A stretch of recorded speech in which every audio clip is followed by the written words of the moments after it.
Ahora el príncipe de este mundo será arrojado afuera, y cuando yo sea elevado en alto sobre la tierra, atraeré a todos hacia mí, dice el Señor. Aleluya, aleluya, aleluya. El Señor esté con ustedes. Evangelio de nuestro Señor Jesucristo según San Marcos. Jesús regresó a la casa y de nuevo se juntó tanta gente que ni siquiera podían comer.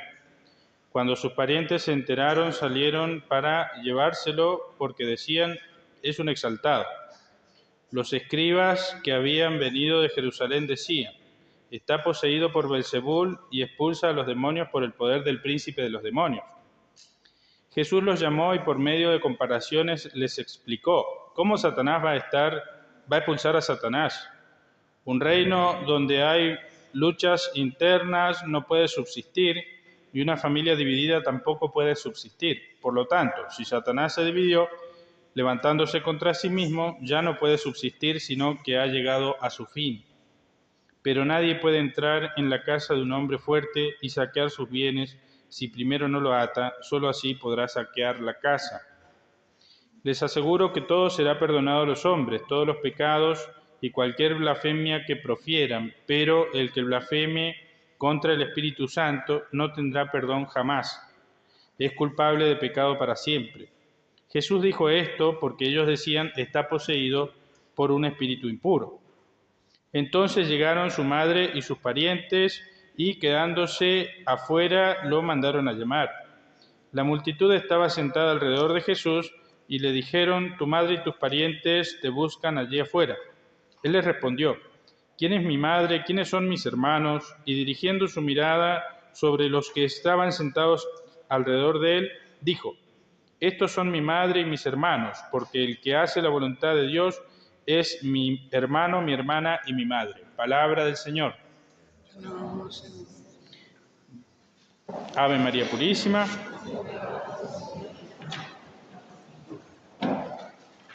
Bueno, en la primera lectura que hemos leído del libro del Génesis, se nos presenta, si uno pudiera documentar el primer problema matrimonial de la historia, y está acá, es el que hemos leído hoy, porque dice que Adán hablaba con Dios cara a cara, lo que significa que Adán tenía la gracia, la amistad con Dios. Había una gracia primordial que tenían Adán y Eva, que era una amistad con Dios real, y eso significa que Adán hablaba con Dios. Pero resulta que un día Dios viene al jardín, como dice aquí, y Adán, ¿dónde estás? Adán, ¿dónde estás? Nosotros tenemos un dicho que es, Adán andaba como perro que volteó la olla, ¿bien? Se esconde. Bueno, y Adán, no, oí tus pasos en el jardín y tuve miedo, ¿no? ¿Y por qué no? Habrás comido del árbol que yo te prohibí. Y ahí Adán dice, la mujer que pusiste a mi lado me dio de comer. Así que ahí fue el primer cortocircuito, todos los demás provienen de ese primero. Pero bueno, Dios promete que va a enviar un Salvador, porque dentro de las maldiciones que dice a la serpiente, es muy importante esa parte, porque dice, pondré enemistad entre ti y la mujer, entre tu linaje y el suyo, él te aplastará la cabeza. Y bueno, esta mujer ya no es Eva, sino que es la nueva Eva, la Virgen María. Y el linaje de la mujer es Jesucristo y todos aquellos que se asocian a Jesucristo, ¿no? Que como dice el Evangelio de San Juan, aquellos que no han nacido de la carne, ni de la sangre, ni de voluntad de varón, sino que fueron engendrados a partir de Dios. Ese es el linaje de la mujer, el linaje de los hijos de Dios, de los bautizados, de los cristianos, y bueno, podemos decir de nosotros, los cristianos. Bueno, luego en el Evangelio tenemos este hecho en la vida de Jesús, donde ciertamente mucha gente había ido a su pueblo, mucha gente venía para ser sanada, curada. Algunos de los parientes de Jesús parece que era una familia grande. En la antigüedad la mayoría de las familias eran grandes. Tenía muchos primos, familiares. Yo todavía estoy en la duda si si la Virgen María tenía hermanas, pero me parece que sí. Al menos tenía o hermanas o primas, porque Santiago es primo de Jesús y la madre de Santiago se llama María, igual que la Virgen María. Lo tendría que averiguar bien. Lo que sí es verdad que algunas traducciones ponen tu madre y tus hermanos te buscan. Pero ¿qué pasa? Hay una forma de referirse a los parientes de sangre que es con una sola palabra, que en hebreo yo no sé cómo es, pero sí sé cómo es en griego, que traduce el hebreo, que es adelfos, adelfoi, los parientes de sangre.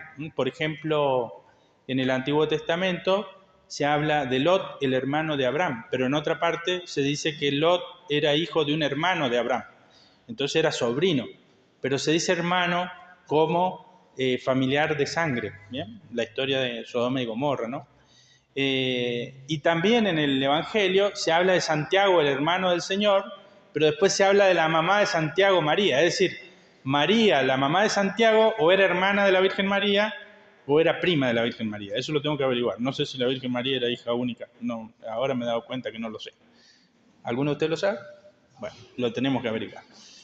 Sabemos que sí, Jesús era hijo único, y cuando la Escritura se refiere a Hoi Adelphoi, tu Quirio, los hermanos del Señor o el hermano del Señor, se está refiriendo a los parientes. Bien. Algunos de los parientes de Jesús, como dice al inicio de este Evangelio, lo tenían por un desequilibrado, ¿no? Vieron, a ver si pasa. Y por eso Jesús va a decir, ningún profeta es bien recibido, un profeta no es despreciado, sino por los de su familia, los de su casa y los de su pueblo. Y una vez cuando yo fui a mi pueblo, recién ordenado cura, justo se leyó ese Evangelio. Y yo tuve que decir, bueno, aunque un profeta no es bien recibido en su tierra, hoy me van a tener que escuchar, les dije, bueno, y les prediqué. Porque Jesús algún milagro y alguna enseñanza de todas maneras les dejó y sanó a algunos enfermos, como vemos aquí. Hay un suceso que es que su madre, la Virgen María, y sus parientes, seguramente sus primos o algunos tíos, lo andaban buscando. Entonces estarían ahí afuera esperándolo, pero vieron siempre hay algún comedido, tu madre y tus hermanos te buscan.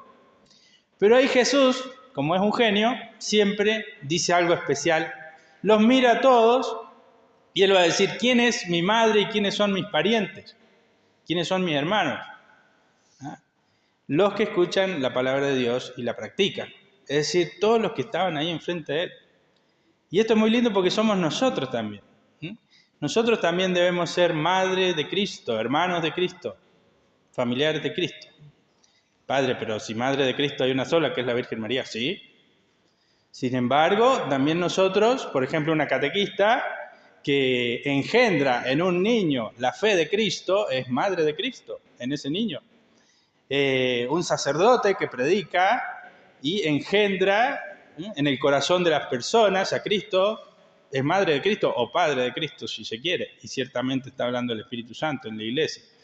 Así que fíjense, este misterio, hay que ir más profundo en qué es lo que quiere decir el Evangelio, ¿no? Todos aquellos que escuchan la palabra de Dios y la ponen en práctica son los familiares de Jesús. Este Evangelio a veces lo usan los protestantes para disminuir a la Virgen María, pero no la disminuye, porque como dice San Agustín, ella fue la primera que creyó. María es doblemente madre de Cristo. Es madre de Cristo en un sentido natural, la única, porque ninguno de nosotros puede serlo, porque tuvo el privilegio y la gracia sobrenatural, y natural también, de engendrar al Hijo de Dios. Un día le tiraron un piropo a Jesús, porque los estudiosos dicen que eso era un piropo. Una mujer le gritó, feliz el vientre que te llevó y los pechos que te amamantaron. Y Jesús dijo, felices más bien los que escuchan la palabra de Dios y la practican. Es decir, María es más feliz por creer que por haber llevado físicamente simplemente a Jesús, ¿no es cierto?, en su vientre y haberlo amamantado, aunque eso no es poco, es muchísimo, pero ella es más dichosa por haber creído, y eso, bueno, está también, ¿no es cierto?, en el Magnificat que canta, desde ahora me felicitarán todas las generaciones porque el poderoso ha hecho obras grandes en mí. Pero la obra más grande que hizo el poderoso en María fue primero la fe. San Agustín dice, ella lo engendró luego en su vientre porque primero lo había engendrado en su corazón.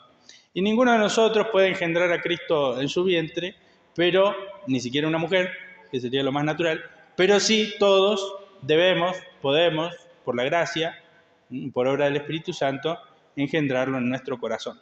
De hecho, de eso se trata la vida cristiana, en que Cristo se forme en nosotros. Y cuando Dios ve en nuestra alma la imagen de su Hijo, puede decir de cada uno de nosotros, este es mi Hijo muy querido. Bueno, luego también pasó otra cosa. Dice que aquí el Evangelio, que algunos decían, Él expulsa a los demonios con el poder del príncipe de los demonios, de Belzebú. Entonces Jesús le explica, dice, bueno, si Satanás está peleando contra sí mismo, su reino va a la ruina.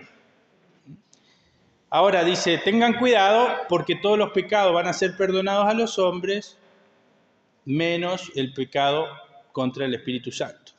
La blasfemia contra el Espíritu Santo. Dice, todos los pecados y blasfemia, es decir, los pecados más horribles, pueden ser perdonados, si la persona se arrepiente, obviamente, y pide perdón. Pero la blasfemia contra el Espíritu Santo no puede ser perdonada. Y dice aquí, ¿cuál es la blasfemia contra el Espíritu Santo? Llamar al bien mal y al mal bien.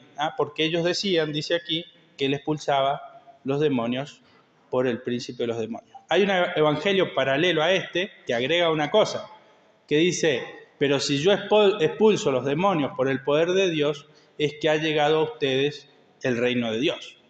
¿Qué significaba? Que esas personas no querían aceptar el reino de Dios.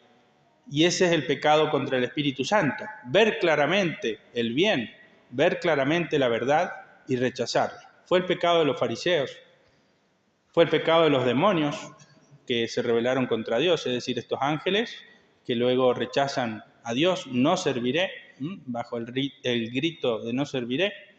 Y como dice el Apocalipsis, fueron precipitadas con Lucifer la tercera parte de las estrellas del cielo. Podríamos decir, un tercio de los ángeles se precipitó con el maligno. Bueno, pero esto le pasa también a los hombres, cuando rechazan la verdad y el bien. Llamar bien al mal y mal al bien es un pecado contra el Espíritu Santo. Y decir que Cristo, ¿no es cierto?, tenía el poder del maligno, era ese pecado terrible que no puede ser perdonado. Nos puede pasar a nosotros también a veces, o le pasa a la gente, que bueno, ven obras buenas, ven cosas buenas y las critican o ponen obstáculos y ojo, no sea un pecado contra el Espíritu Santo. Bueno, seamos personas de fe, aceptemos a Cristo con sencillez de corazón y bueno, sepamos que también nosotros, con nuestras palabras, debemos predicar el Evangelio siempre y a veces también con las palabras. Eso es una buena frase que he escuchado. Debemos predicar el Evangelio siempre y a veces también con las palabras. Es decir, nuestra vida tiene que ser un ejemplo y sepamos que, bueno, para muchas personas, otra frase muy buena que he escuchado últimamente, piensa que muchos, el único evangelio que leerán serán tus obras, tus actitudes con Él. Entonces, bueno, piensen que ustedes también, sus actitudes, sus obras, su ejemplo, su bondad, su caridad, es para otros también el evangelio que ellos van a poder leer. Ave María Purísima.